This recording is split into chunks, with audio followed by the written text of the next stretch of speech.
नारद जी बोले, मेरे पिता ब्रह्मा जी ने आपकी बेटी के लीलार पर जो लिख दिया है उसे कोई मिटाने वाला नहीं है, दूल्हा तो यही मिलेगा। लेकिन एक बात कहे हिमांचल जी, मैंने जो जो लक्षण बताए हैं दूल्हे के, वो सारे लक्षण केवल और केवल भगवान शंकर जी में विद्यमान है। यदि भगवान शंकर से आपकी बेटी का विवाह हो गया तो आपकी बिटिया का कल्याण हो जाएगा। हिमांचल जी बोले, विवाह होगा कैसे? नारद जी बोले, जो तप करे तुम्हारे जो तप करे तुम्हारी भावे में सकहि त्रिपुरारी, भावे में सकहि त्रिपुरारी। यद्यपि बर अनेक जग माही, यद्यपि बर अनेक जग माही, परंतु यही कह सेवत जी दूसर नाही। यही कह सेवत जी दूसर नाही। यही कह सेवत जी दूसर नाही। यही कह सेवत जी दूसर नाही।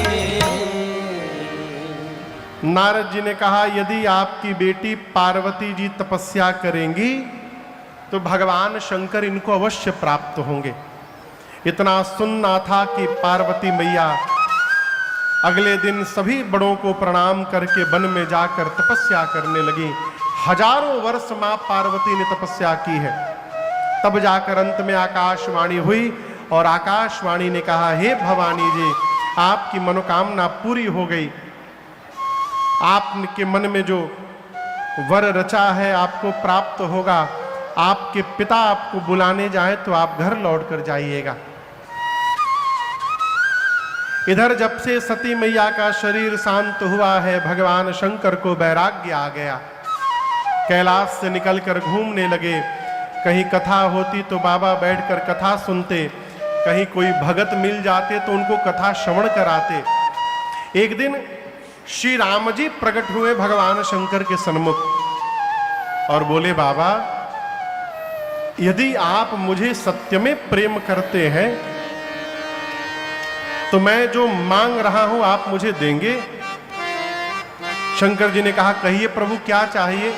राम जी ने कहा, जाए विवाह शैलजहि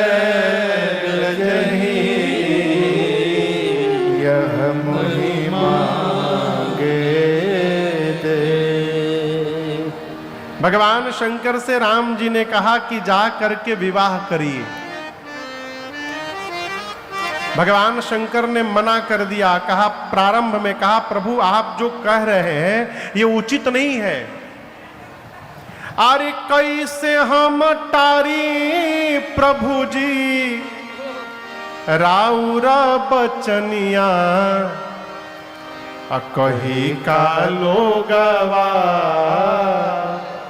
ही बुढ़ौती में कनिया, कही का लोगवा ही बुढ़ौती में कनिया। शंकर भगवान बोले राम जी से, प्रभु आप जो कही रहे हैं ये उचित नहीं है, लेकिन आप मेरे स्वामी हैं, इसलिए आज्ञा सिर पर नाथ तुम्हारी। आपकी आज्ञा सिरोधार्य है। राम जी अंतर ध्यान हुए। भगवान शंकर ने सप्तऋषियों को भेजकर पार्वती जी की प्रेम की निष्ठा जानी, और जैसे पार्वती जी की निष्ठा का पता चला भगवान शंकर को, भगवान शंकर फिर समाधि में चले गए। पिछली बार गए थे तो कितने दिन बाद लौटे थे?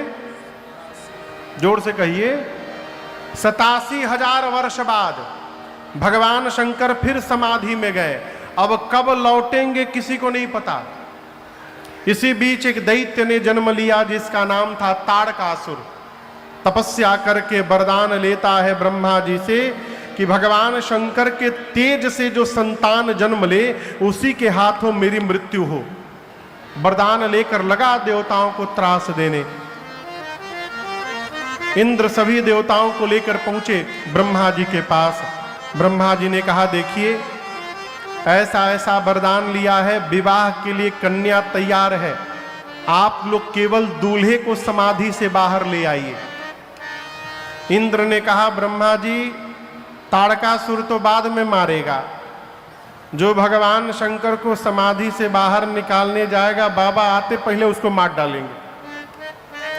तो ब्रह्मा जी बोले, आप लोग न जाइए, कामदेव को विदा करिए। कामदेव का आवाहन हुआ। शिव जी को समाधि से बाहर निकालने कामदेव पूरे प्रभाव का विस्तार करके चले। 48 मिनट लगा कामदेव को कैलाश जाने में, और इस 48 मिनट में पूरी सृष्टि काम के वशीभूत हो गई। जाकर कैलाश में देखा भगवान शंकर पर कोई असर नहीं।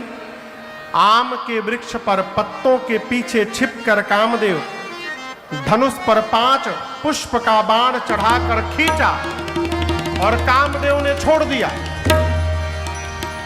जैसे बाण बाबा के हृदय में लगा भगवान शंकर का नेत्र खुल गया। बाबा दाएं देखे बाएं देखे, सौरव पल्लव मदन बिलोका, भयउ कोप कंपे उतरलोका। जैसे कामदेव को बाबा ने देखा, तीसरा नेत्र खुला। ताबसी बती सर नयन उघारा, चितवत काम भयउ जरि छारा, चितवत काम भयउ जरि छारा, चितवत काम भयउ जरि छारा।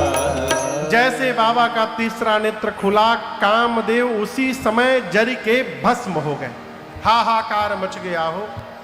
देवता डर गए, निशाचर नाचने लगे। कामदेव की पत्नी रति रोते रोते भगवान शंकर के पास गई। बाबा को दया आई और बाबा ने कहा, रति अब ते रति तव नाथ कर होई नाम अनंग, बिनु बपु व्यापी सबहि पुनि, सुनु निज मिलन प्रसन्न। भगवान शंकर ने कहा, रति आज के बाद आपके पति का नाम अनंग होगा।